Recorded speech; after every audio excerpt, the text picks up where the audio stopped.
Most doctors will tell you that if your resting heart rate is between 60 and 100, you're normal.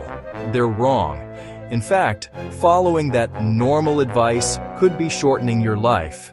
Research shows that for every 10 beats your heart takes above the optimal zone, your risk of early death jumps by 9%. Today, we're looking at the one health metric you can check before you even get out of bed, and how to lower it to add years to your life. Let's start with a simple but powerful analogy. Think of your heart as the engine of your life. An engine forced to idle at 4,000 RPMs at every red light will burn through its parts far quicker than one that hums along at a calm 2,000. The same principle applies to your heart. But this isn't about burning fuel. It's about burning through a finite number of heartbeats. This concept is often called the life battery. A faster resting heart rate drains that battery more quickly, accelerating the wear and tear on your entire cardiovascular system over the decades. So, what does your resting heart rate, or RHR, actually measure? It's a direct reflection of two critical systems. First, your heart's efficiency. A fit, strong heart pumps more blood with every single beat, what's known as stroke volume. When each squeeze is more powerful, fewer squeezes are needed to circulate oxygen throughout your body. This means your heart gets more rest between beats, extending its service life. Second, your RHR is a precise barometer for your nervous system. A lower rate indicates that your parasympathetic system, your body's rest and digest mode, is in control. It's a clear sign that you are calm, collected, and resilient against stress. The evidence linking a higher RHR to increased health risks is overwhelming. Large-scale cohort studies and meta-analyses consistently show that a higher RHR independently predicts higher all-cause and cardiovascular mortality. The pattern is stark. For every 10 beat per minute increase in your resting heart rate, your risk of premature death jumps by approximately 9%. This isn't a scare tactic. It's a statistical reality derived from observing millions of people over many years. While medical textbooks might define a normal heart rate as anything up to 100 beats per minute, normal is not the same as optimal. To truly extend your health span, you need to aim for the longevity zone.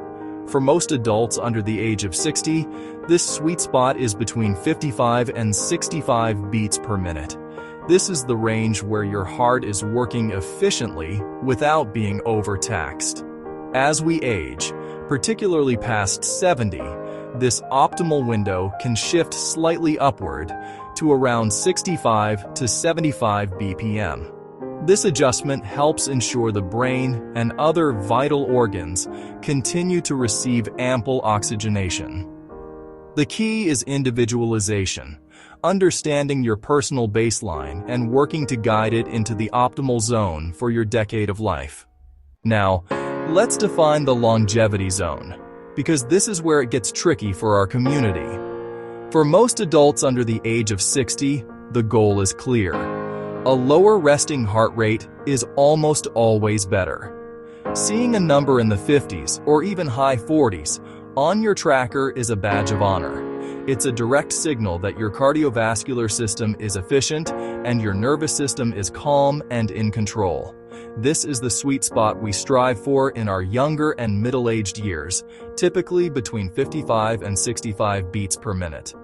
But as we age, the body's internal landscape changes, and so must our definition of optimal. When we cross the threshold into our 70s and beyond, the rules of the game shift. The relentless pursuit of an ever lower heart rate is no longer the primary goal. In fact, an extremely low heart rate can become a red flag. At this stage, the longevity zone actually adjusts slightly higher, settling into a range of about 65 to 75 beats per minute. This isn't a sign of declining fitness. It's a sign of your body's intelligent adaptation. So, why this change? It comes down to a concept called cardiac output, the total amount of blood your heart pumps each minute. As we get older, our arteries can become a bit stiffer, and the heart's maximum pumping force, or stroke volume, may naturally decrease. To compensate and ensure a steady, life-sustaining flow of oxygenated blood reaches the brain and all your vital organs, the heart needs to maintain a slightly faster rhythm. Think of it like maintaining water pressure in an older house. You might need the pump to run a little faster to get water to the top floor. A rate that's too low in your 70s or 80s could lead to insufficient blood flow, causing dizziness, fatigue, or cognitive fog. It's about finding your specific sweet spot for the decade you're in, ensuring not just a long life, but a high-quality, vibrant one. So, how do we fix a high idle and bring our resting heart rate down into the longevity zone? The good news is, the plan is straightforward, accessible, and incredibly effective. It doesn't require elite athleticism or extreme measures. It's about making small, consistent changes that act as powerful levers on your cardiovascular health. Let's walk through the 4 biggest levers you can pull, starting today. First, and most importantly, aerobic training is king. Specifically, Zone 2 cardio. This is the talk test zone, an effort level where you can hold a full conversation but couldn't sing a song. You don't need to sprint or push yourself to exhaustion.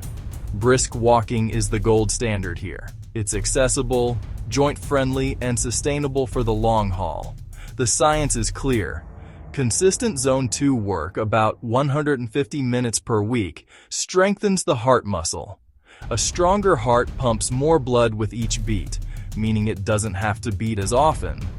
Over 8 to 12 weeks, this alone can drop your resting heart rate by 5 to 10 beats per minute. The second lever is stress reduction. Chronic stress keeps your fight or flight system activated, which keeps your heart rate elevated. We can counteract this by intentionally boosting our rest and digest system, the parasympathetic nervous system. Practices like meditation, yoga, or even just 5 minutes of structured breathing can have a profound effect. Try this tonight. Inhale slowly for a count of 4, and exhale even more slowly for a count of 6. This simple act signals safety to your brain, calming the entire system and lowering your heart's idle speed. Third, let's talk about the alcohol tax. While a glass of wine might feel relaxing, it places a significant burden on your body. Alcohol is a toxin that your system must work overtime to metabolize. This effort is reflected directly in your heart rate. Even a single drink can disrupt your sleep architecture and cause your resting heart rate to spike for up to 24 hours, preventing your body from achieving true restorative rest. If your goal is a lower number on your watch tomorrow morning, the most reliable strategy is to skip the drink tonight. Finally, the 4th massive lever is sleep. Sleep is not a passive state. It's your body's prime time for repair and recovery.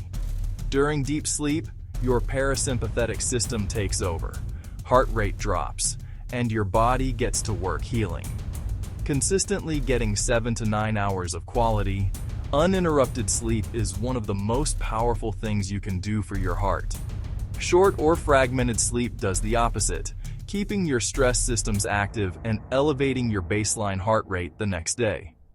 Prioritizing sleep is prioritizing heart health.